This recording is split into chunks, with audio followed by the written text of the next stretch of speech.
हरतालिका तीज की पूजा में अगर आपने ये 2 काम नहीं किए तो आपकी सारी मेहनत व्यर्थ जाएगी। आपका 16 श्रृंगार, आपका निर्जला व्रत, आपकी रात भर की साधना, सब कुछ निष्फल हो जाएगा। ज्योतिष शास्त्र और हमारे धर्म पुराण कहते हैं कि इन 2 कार्यों के बिना यह व्रत अधूरा है। पति की उम्र घट सकती है, घर में दरिद्रता आ सकती है और सुख समृद्धि आपके द्वार तक पहुंचकर भी लौट जाएगी। लेकिन अगर आपने ये दोनों कार्य पूरे कर लिए, अगर आपने इस पूजा की आत्मा को समझकर उन 2 रहस्यों को सिद्ध कर लिया, तो विश्वास मानिए आपके पति की उम्र 100 साल से भी ज्यादा होगी। आपके घर में कभी धन धान्य की कमी नहीं होगी और आने वाला हर संकट आपके परिवार से मीलों दूर रहेगा। वो 2 गुप्त कार्य क्या हैं? वो कौन से रहस्य हैं जो इस पूजा को सफल या असफल बना सकते हैं? इसका उत्तर आपको इस पूजा विधि के हर चरण में मिलेगा। इसलिए इस विधि को अंत तक देखना, सुनना और अपनी आत्मा में उतार लेना, क्योंकि आज आप केवल पूजा करना नहीं, पूजा को जीना सीखेंगे। हरतालिका तीज का यह व्रत भाद्रपद मास के शुक्ल पक्ष की तृतीया तिथि को मनाया जाता है। यह केवल एक व्रत नहीं, यह स्त्री के संकल्प, प्रेम और त्याग का सबसे बड़ा उत्सव है। जैसे मां पार्वती ने कठोर तपस्या करके महादेव को पाया था, वैसे ही आज हर स्त्री अपने अखंड सौभाग्य के लिए यह व्रत करती है। तो चलिए आरंभ करते हैं यह दिव्य यात्रा। इस पूजा का आरंभ सूर्योदय से भी पहले होता है। ब्रह्म मुहूर्त में उठकर अपने मन में भगवान शिव और मां पार्वती का ध्यान करें। यह सोचें कि आज आप कोई साधारण काम नहीं, बल्कि स्वयं मां पार्वती की तपस्या का एक अंश दोहराने जा रहे हैं। स्नान और वस्त्र। स्नान करते समय साधारण जल में कुछ बूंदें गंगा जल की मिला लें। यह आपके तन के साथ साथ आपके मन को भी पवित्र कर देगा। आज के दिन हरे या लाल रंग के वस्त्र धारण करना सबसे शुभ माना जाता है। हरा रंग प्रकृति और सौभाग्य का प्रतीक है और लाल रंग प्रेम और सुहाग का। संकल्प। स्नान के बाद पूजा घर में दीपक जलाकर हाथ में जल, अक्षत, चावल और एक पुष्प लेकर व्रत का संकल्प लें। अर्थात, हे प्रभु, मैं उमा महेश्वर का सानिध्य और कृपा प्राप्त करने के लिए यह हरतालिका व्रत करने का संकल्प लेता हूं। यह संकल्प आपके व्रत को एक दिशा देता है। यह ब्रह्मांड को बताता है कि आपकी ऊर्जा आज किस ओर केंद्रित है। अब हम उन पवित्र वस्तुओं को एकत्रित करेंगे जो इस पूजा की साक्षी बनेंगी। यह केवल वस्तुएं नहीं, यह हमारी श्रद्धा की अभिव्यक्ति है। शिव, पार्वती और गणेश जी की मूर्ति।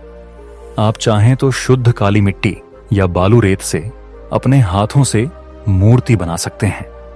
हाथ से बनाई गई मूर्ति का महत्व सबसे अधिक होता है, क्योंकि इसमें आपके प्राणों की ऊर्जा समाहित हो जाती है।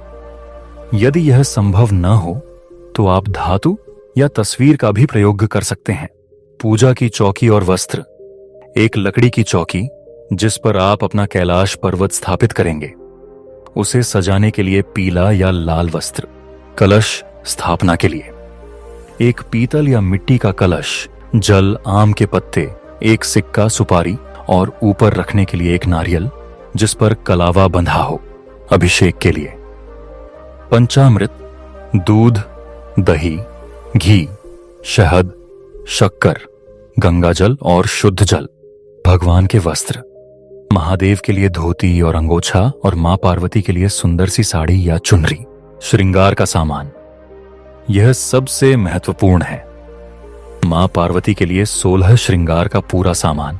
मेहंदी, सिंदूर, बिंदी, चूड़ियां, आलता, काजल, कंघी, शीशा, इत्र आदि। पवित्र पत्र और पुष्प। बेलपत्र, धतूरा, शमी के पत्ते, दूर्वा, गणेश जी के लिए और रथु के अनुसार उपलब्ध सुगंधित पुष्प। नैवेद्य, भोग, रथुफल, मिठाइयां और घर पर बने शुद्ध घी के पकवान। अन्य सामग्री। घी का दीपक, धूप, अगरबत्ती, कपूर, जनेऊ, कलावा, अक्षत, रोली, चंदन और पान के पत्ते।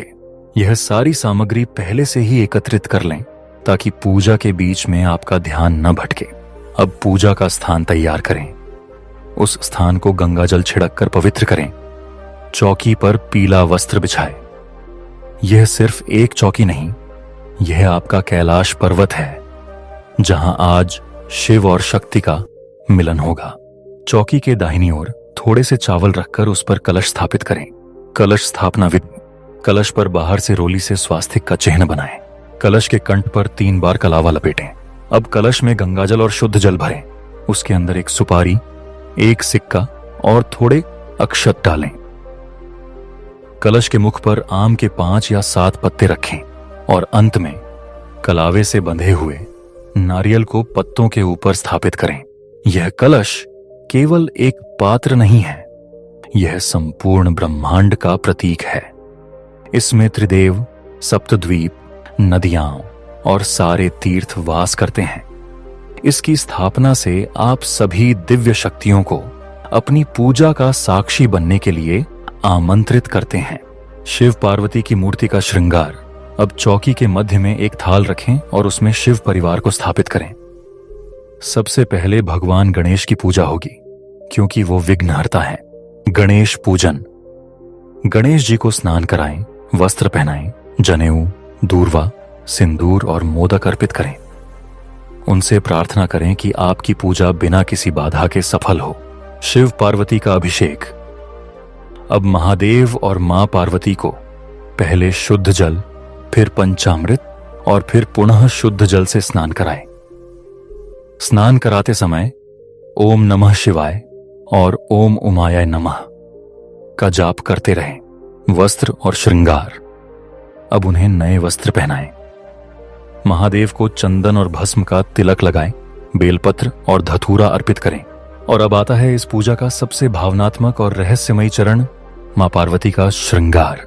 यह पूजा का एक बहुत ही संवेदनशील और महत्वपूर्ण हिस्सा है और यहीं पर वो पहला रहस्य छिपा है जिसके बारे में मैंने आपको शुरू में बताया था।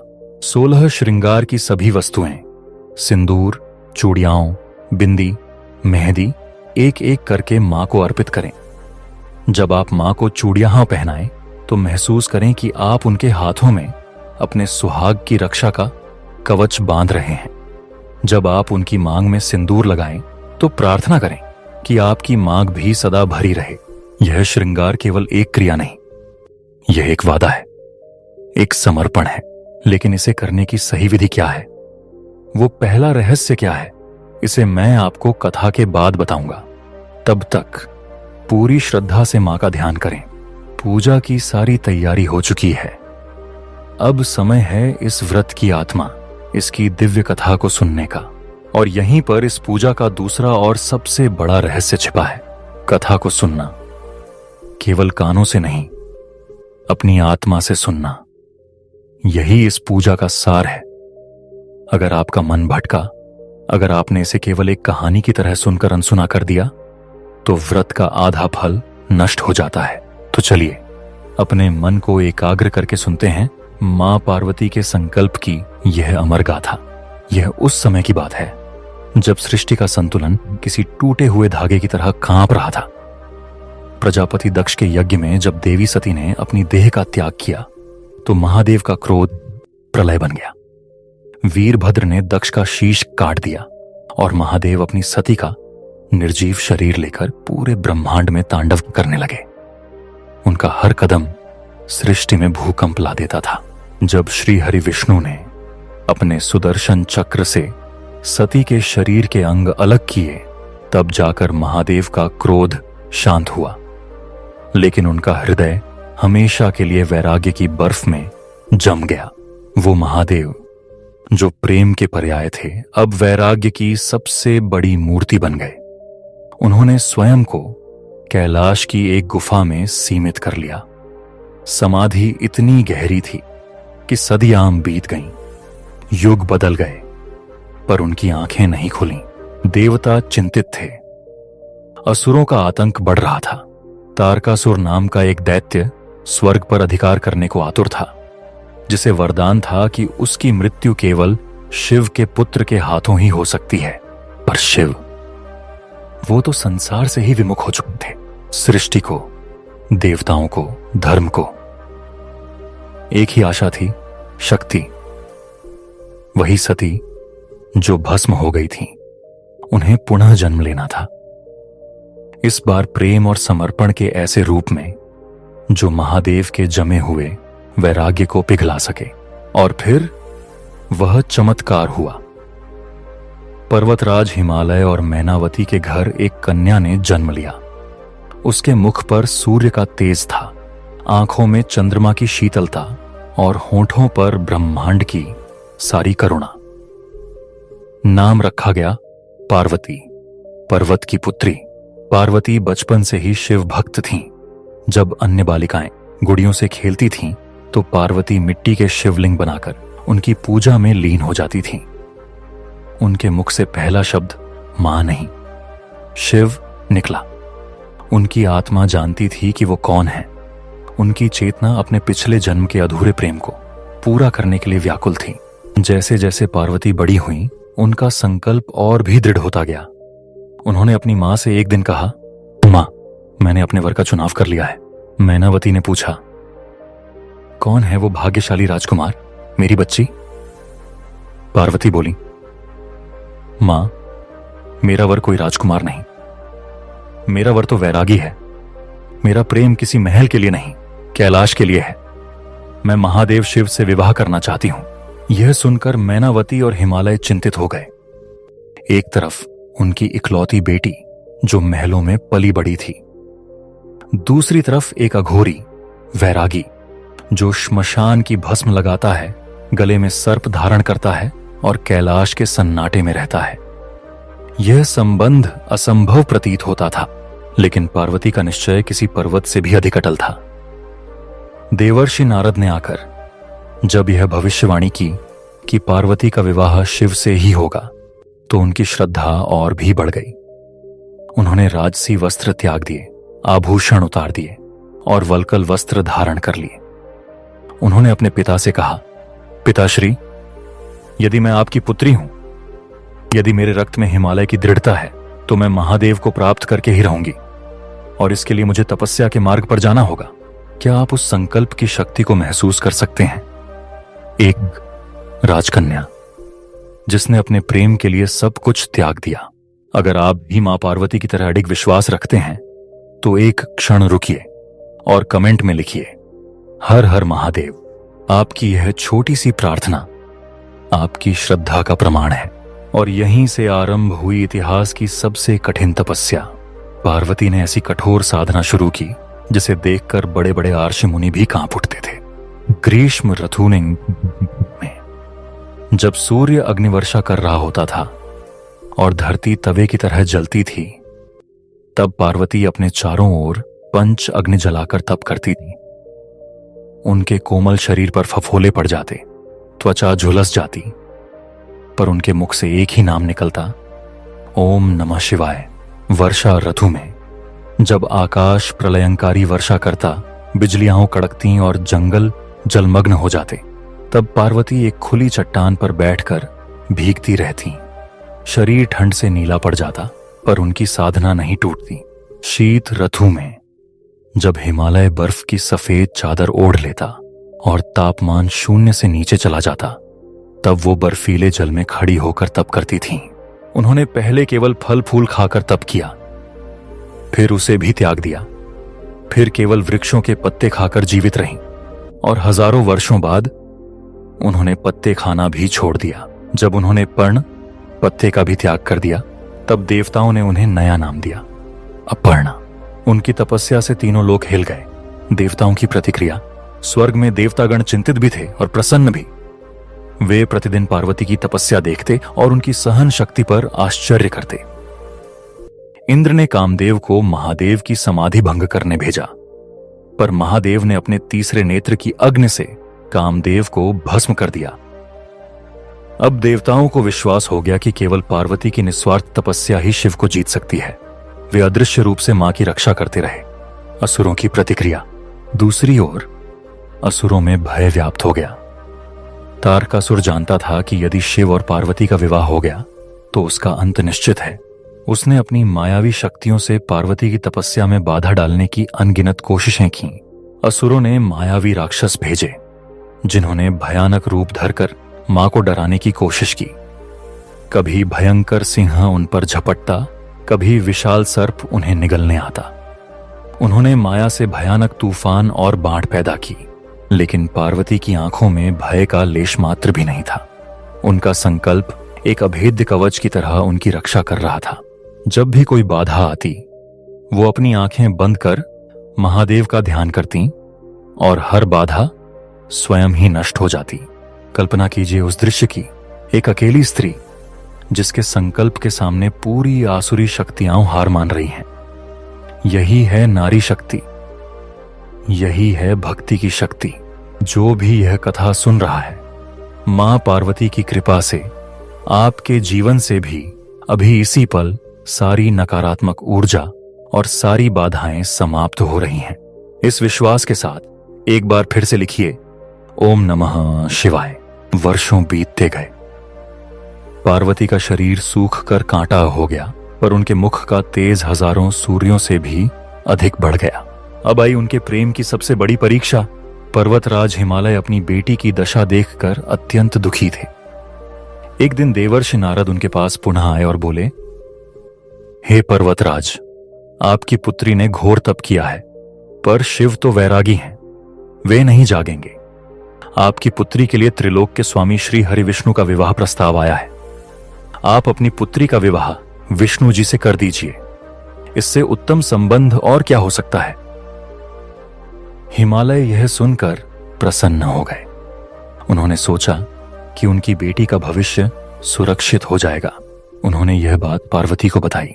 ये सुनते ही पार्वती के पैरों तले जमीन खिसक गई। जिस महादेव के लिए उन्होंने अपना जीवन समर्पित कर दिया, आज उन्हीं के स्थान पर किसी और को रखने की बात हो रही थी। उनकी आंखों में आंसू आ गए। वो रोती हुई अपनी सबसे प्रिय सखी के पास भागी। यही वह क्षण है जो इस व्रत को इसका नाम देता है, हरतालिका। हर्त अर्थात हरण करना और आलिका अर्थात सखी। पार्वती ने रोकर कहा, सखी, मेरे प्राण संकट में हैं। मेरे पिता मेरा विवाह श्री हरि विष्णु से करना चाहते हैं, किंतु मैंने तो अपने प्राण, अपनी आत्मा, अपना सर्वस्व महादेव को सौंप दिया है। यह मेरे तन का नहीं, मेरी आत्मा का अपमान है। अगर यह विवाह हुआ तो मैं अपने प्राण त्याग दूंगी। इस धर्म संकट से मुझे उबारो, मुझे कहीं छुपा दो। यह मेरे प्रेम की, मेरे संकल्प की सबसे बड़ी परीक्षा है। उनकी सखी ने उन्हें सांत्वना दी। वो सच्ची मित्र थीं। उन्होंने कहा, चिंता मत करो पार्वती, मैं तुम्हारे संकल्प को टूटने नहीं दूंगी। उसी रात जब सब सो रहे थे, वह सखी चुपके से पार्वती को महल से निकालकर एक घने दुर्गम जंगल में ले गई, जहां एक गुप्त गुफा थी। किसी को पता नहीं था कि पार्वती कहां है। उनके पिता ने उन्हें बहुत ढूंढा, पर वे नहीं मिली। उस गुफा के अंदर पार्वती ने अपने जीवन की अंतिम और सबसे कठोर तपस्या आरंभ की। उन्होंने रेत का एक शिवलिंग बनाया और बिना अन्न जल के उसकी आराधना करने लगी। उनका शरीर अब जवाब दे रहा था, पर उनकी आत्मा की शक्ति चरम पर थी। उन्होंने प्रण कर लिया था, या तो महादेव मिलेंगे या फिर यह शरीर यहीं पंचतत्व में विलीन हो जाएगा। भाद्रपद मास के शुक्ल पक्ष की तृतीया तिथि थी। हस्त नक्षत्र था। पार्वती की तपस्या अपने शिखर पर थी। उनकी साधना की ऊर्जा से कैलाश कांपने लगा और अंततः हजारों वर्षों की समाधि के बाद महादेव शिव ने अपनी आंखें खोली। उन्हें पार्वती की पुकार सुनाई दी। उन्हें उनके निस्वार्थ प्रेम और कठोर तप का आभास हुआ, पर वो महादेव थे। वो अंतिम परीक्षा लिए बिना कैसे मान जाते। वो एक वृद्ध ज्ञानी ब्राह्मण का वेश धरकर उसी गुफा के पास पहुंचे जहां पार्वती तप कर रही थीं। उन्होंने देखा एक युवती जिसका शरीर तप की अग्नि में काला पड़ गया है, पर मुख पर दिव्य आभा है। वो एक शिवलिंग की पूजा में लीन है। ब्राह्मण, हे देवी, तुम कौन हो और इस दुर्गम जंगल में किस लिए यह काया को गला देने वाला तप कर रही हो? तुम्हारा मनोरथ क्या है? हे ब्रह्मचारी, मैं पर्वतराज हिमालय की पुत्री पार्वती हूं। मैं देवाधिदेव महादेव को पति रूप में पाने के लिए तपस्या कर रही हूं। यह सुनकर ब्राह्मण जोर जोर से हंसने लगा। ब्राह्मण: महादेव, शिव, अरे लड़की, तू बड़ी भोली है। तू एक सुकुमारी राजकन्या है और वो शिव, वो तो एक अवघड़ अघोरी है, जिसके पास न घर है न परिवार, जो श्मशान में रहता है, शरीर पर चिता की भस्म मलता है, गले में विषधर नाग लपेटता है, जो भांग धतूरा पीता है और गणों भूतों के साथ नाचता है। उस दिगंबर में ऐसा क्या है जो तू उसके लिए अपना जीवन नष्ट कर रही है? अरे मेरी मान, तो इस जिद को छोड़ दे। मैं तेरा विवाह किसी योग्य सुंदर राजकुमार से करवा दूंगा। उस ब्राह्मण ने शिव की निंदा करने में कोई कसर नहीं छोड़ी। पार्वती पहले तो शांत रहीं, पर जब निंदा असहनीय हो गई तो उन्होंने क्रोध से अपनी आंखें खोलीं। उनकी आंखों में आंसू थे, पर स्वर में इस्पात जैसी दृढ़ता थी। यह पार्वती का अपने प्रेम के लिए अंतिम उद्घोष था, एक आत्मा का स्वीकार था। बस कीजिए ब्रह्मचारी, आप महादेव को नहीं जानते। आप जिसे श्मशान कहते हैं वो जानते हैं कि यह शरीर एक दिन राख ही होना है। वो हमें मोह से मुक्त होना सिखाते हैं। आप जिसे भस्म कहते हैं वो वैराग्य का पवित्रतम श्रृंगार है। उनके गले में जो नाग हैं वो कुंडलिनी शक्ति के प्रतीक हैं, और उनके गण वो उन आत्माओं को भी अपनाते हैं जिन्हें संसार ठुकरा देता है। आप उनके बाहरी रूप को देख रहे हैं, मैं उनकी आत्मा से प्रेम करती हूं। आप जिसे विनाशक समझते हैं वो मेरे लिए प्रेम की परिभाषा है। जो संसार के लिए विष है उसे भी वो अपने कंठ में धारण कर लेते हैं। अब आप एक शब्द भी मेरे स्वामी के विरुद्ध नहीं कहेंगे, अन्यथा मुझसे बुरा कोई नहीं होगा। मैं जा रही हूं, क्योंकि जहां शिव की निंदा होती है वहां एक क्षण भी रुकना पाप है। और जब पार्वती ने क्रोधित होकर कहा, आप मेरे स्वामी के बारे में एक शब्द भी और नहीं कहेंगे, और वहां से जाने लगी, तभी उस ब्राह्मण के शरीर से एक दिव्य प्रकाश निकला और स्वयं महादेव वहां प्रकट हो गए। उन्होंने मुस्कुराते हुए कहा, पार्वती, मैं तुम्हारी तपस्या से प्रसन्न हुआ। आज से तुम मेरी अर्धांगिनी हो। यह सुनकर तीनों लोकों में जय जयकार होने लगी। यह कथा हमें सिखाती है कि सच्चे संकल्प और पूर्ण समर्पण के सामने स्वयं ईश्वर को भी झुकना पड़ता है। कथा सुनने के बाद अब समय है उस दिव्य जोड़ी की आरती का। कपूर जलाए, दीपक हाथ में लें और पूरे परिवार के साथ मिलकर भगवान शिव और मां पार्वती की आरती गुहाएं। आरती की उस पवित्र अग्नि के ऊपर से अपने हाथ फेरकर अपनी आंखों से लगाएं। महसूस करें कि शिव और शक्ति की दिव्य ऊर्जा आपकी आंखों के माध्यम से आपके भीतर प्रवेश कर रही है। नैवेद्य। अब आपने जो भी फल, मिष्ठान्न और पकवान तैयार किए हैं उन्हें भगवान को भोग लगाएं। भोग लगाते समय थोड़ी देर के लिए पर्दा ढक दें या अपनी आंखें बंद कर लें, इस भाव के साथ कि भगवान स्वयं उसे ग्रहण कर रहे हैं। रात्रि जागरण। हरतालिका तीज का व्रत निर्जला और निराहार होता है और इसमें रात्रि में सोया नहीं जाता। रात भर जागकर भजन कीर्तन करना होता है। यह रात्रि जागरण मां पार्वती की उस अटूट तपस्या का प्रतीक है जो उन्होंने बिना सोए, बिना थके हजारों वर्षों तक की थी।